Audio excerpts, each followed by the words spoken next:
ಮುಂದಿನ ಕೃತಿ ಭಾವಿಸಮೀರ ಶ್ರೀ ವಾದಿರಾಜರ ಒಂದು ಕೃತಿ.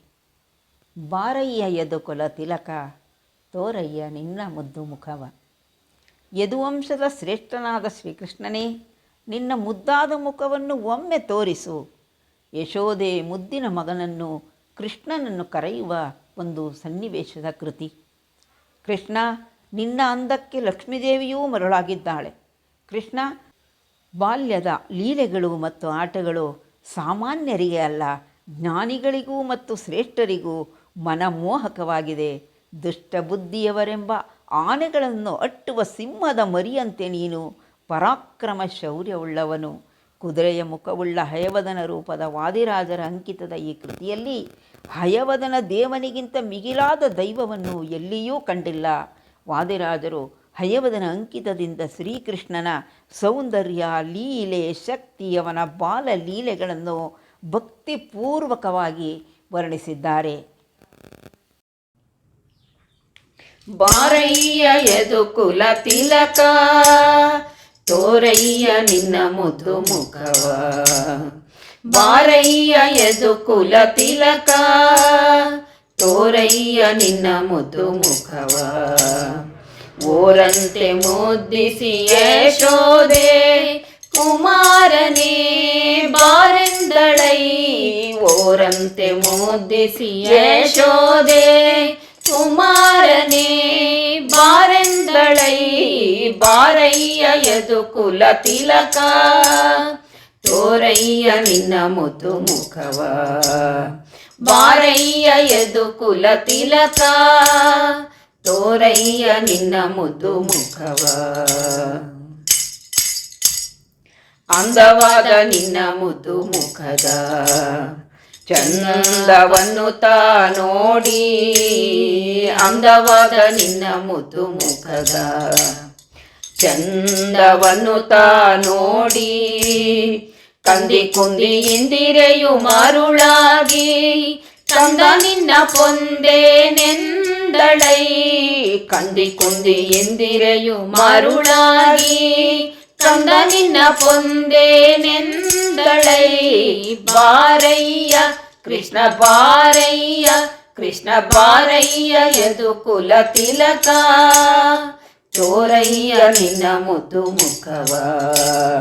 ಬಾರಯ್ಯ ಯದುಕುಲ ತಿಲಕ ತೋರಯ್ಯ ನಿನ್ನ ಮುದ್ದು ಮುಖವ. ಕೃಷ್ಣ ನಿನ್ನ ಮಕ್ಕಳಾಟಿಗೆ ಶ್ರೇಷ್ಠರಿಗೆ ಮೋಹವಾಯಿತು. ಕೃಷ್ಣ ನಿನ್ನ ಮಕ್ಕಳಾಟಿಗೆ ಶ್ರೇಷ್ಠರಿಗೆ ಮೋಹವಾಯಿತು. ದುಷ್ಟ ಮತ ಮಾತಂಗಕ್ಕೆ ಅಟ್ಟುವ ಸಿಂಹದ ಮರಿಯೇ.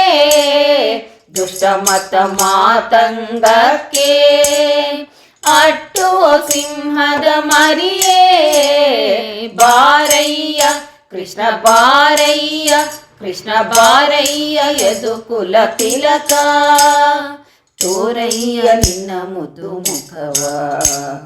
ಬಾರಯ್ಯ ಯದುಕುಲ ತಿಲಕ ತೋರಯ್ಯ ನಿನ್ನ ಮುದ್ದು ಮುಖವ.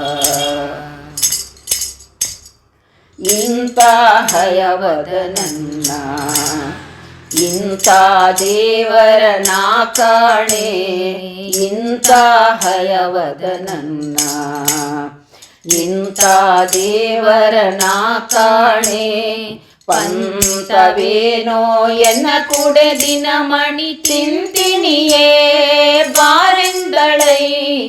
ಪಂತವೇನೋ ಎನ್ನ ಕುಡೆದಿನ ಮಣಿ ತಿಂತಿಣಿಯೇ ಬಾರೆಂದಳೈ. ಬಾರಯ್ಯ ಕೃಷ್ಣ ಬಾರಯ್ಯ ಕೃಷ್ಣ ಬಾರಯ್ಯ ಯದುಕುಲ ತಿಲಕ ತೋರಯ್ಯ ನಿನ್ನ ಮುದ್ದು ಮುಖವ.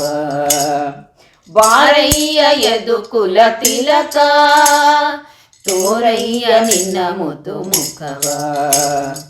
ಓರಂತೆ ಮುದ್ದಿಸಿ ಯಶೋದೆ ಕುಮಾರನೇ ಬಾರೆಂದಳೈ. ಓರಂತೆ ಮುದ್ದಿಸಿ ಯಶೋದೆ ಕುಮಾರನೇ ಬಾರೆ ಬಾರಯ್ಯ ಯದುಕುಲ ತಿಲಕ ತೋರಯ್ಯ ನಿನ್ನ ಮುದ್ದು ಮುಖವ ಬಾರಯ್ಯ ಯದುಕುಲ ತಿಲಕ ತೋರಯ್ಯ ನಿನ್ನ ಮುದ್ದು ಮುಖವ ಕೃಷ್ಣ ತೋರಯ್ಯ ನಿನ್ನ ಮುದ್ದು ಮುಖವ ಕೃಷ್ಣ ತೋರಯ್ಯ ನಿನ್ನ ಮುದ್ದು ಮುಖವ ಕೃಷ್ಣ ತೋರಯ್ಯ ನಿನ್ನ ಮುದ್ದು ಮುಖವ